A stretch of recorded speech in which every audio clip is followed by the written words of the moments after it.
I'm on the phone right now, and it is an honor to speak with retired Lieutenant Colonel Oliver North right now. How are you, sir? I'm glad to be with you, brother. I'm looking forward to seeing you down here.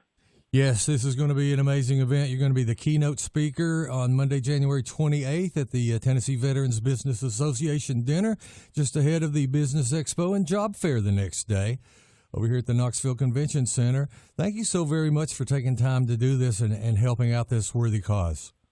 Well, it is a great cause. You know, if we had things like this in every community in America, you wouldn't have nearly as many homeless veterans.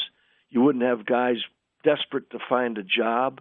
The kinds of things that y'all are doing are crucial, and it helps rebuild a community and rebuild lives of veterans and their families. You know, the one thing, Billy, that a veteran most wants isn't a handout. It's not the gift of something from the VA. What they really want to be is productive. Sure. They want to be able to provide for their families, have a decent job. They're not looking to become multimillionaires. And we as a country really ought to be doing a whole lot more for them. And it's a community program like you guys are running that makes all the difference in the world to them. It really is, and what a great resource, because, you know, many veterans, they don't know where to turn to try to look for employment, and so the TVBA put this organization together, and that's what it is. It's a way for the veterans and the veteran business owners to connect. Yep.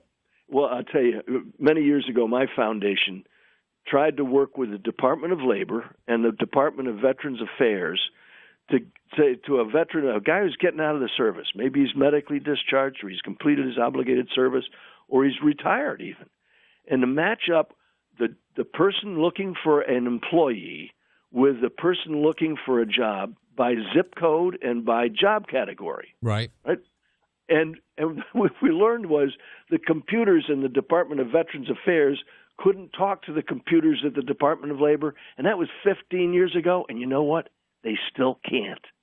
And that's why in a community where you've got veteran-owned businesses and veterans looking for jobs and other Americans who are just concerned about the fact that we've got so many unemployed veterans are doing what you're doing. This is, as I say, it's a model for what the rest of America ought to have.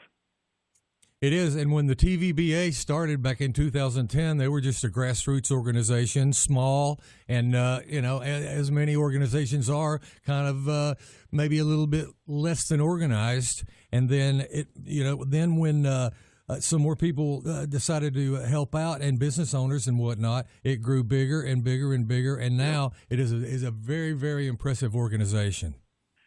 And that's why I'm coming down to encourage more of that. And I want to make sure that everybody knows all those kinds of things you just described don't happen unless people care. You know, that's the big determining factor in all of this, is a handful of people who become leaders to take care of the heroes that we have in this country, and there's a lot of them. You know, my definition of the word hero, the classical definition, isn't somebody who sets the basket on fire at a basketball game, or who kicks the final field goal, or who scores a new record, or sets some Olympic standard. The classical definition of a hero isn't somebody who wears a spandex suit and a cape like the best-selling movies in America, right? The classical definition of a hero is a person who puts themselves at risk for the benefit of another or others. Well, that defines just about everybody who's wearing a uniform in the armed forces of the United States, either currently or formerly. Soldiers, sailors, airmen, guardsmen, Marines, they have put their lives on the line, in many cases terribly wounded. There's guys who survived this war who would never have survived before because the medical training is so much better, the quick response of getting them from the battlefield to a good hospital, the kinds of equipment that corpsmen and medics carry with them out there. Most of these guys who are now walking around as not walking around, but they're in wheelchairs in many cases, or on prosthetic limbs, right, would have died in any other war.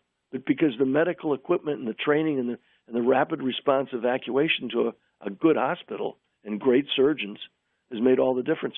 They have literally put their lives on the line. They wouldn't be alive in many cases today, but they are.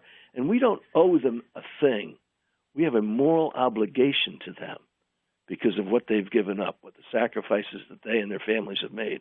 And that's why I admire so much what TVBA is doing is turning around the lives of families, not just the individual veteran, and making the community better for it. It's a terrific opportunity for me to come down and encourage that. Well, we are so looking forward to it and very honored to have you come to our community here and reiterate what you just said and all of these things. Obviously, you're very passionate about it. I'm passionate about it as well. I did not serve because I was not. They would not take me, but I thank the veterans and every day, and and thank all of our troops right now, whether retired or active, and also to never forget the POWMIAs. That's exactly right, buddy. I'm looking forward to being with you, Billy. Speaking of heroes, I'm on the phone with one right now. This is Colonel Oliver North, who's going to be here on the 28th of January for the keynote speaking event and the dinner. And Colonel, I could talk to you all day. You have one of the most impressive resumes I have ever seen. And I look forward to meeting you and talking to you at this event on the 28th. This will be at the Knoxville Convention Center, by the way. And if you would like to get tickets or more information, you can go to GoTVBA.com, GoTVBA.com. And before I forget, Steve Stilts, the man behind the association's operations, he will be there as well. The day-to-day operations, Steve Stilts, they call him Slim. He's a good buddy of mine, and of course he will be there as well. But he's an integral part of this organization and putting this all together. So we'll look forward to seeing him too. Colonel North, I could talk to you all day, but I really appreciate your time. I'm looking forward to seeing you and being with some great. I love keeping company with American heroes. You got a bunch of them down there. I'm looking forward to being with you, brother. Thank you, sir. We will see you on January 28th at the Convention Center. I look forward to it. Semper Fi. Thank you.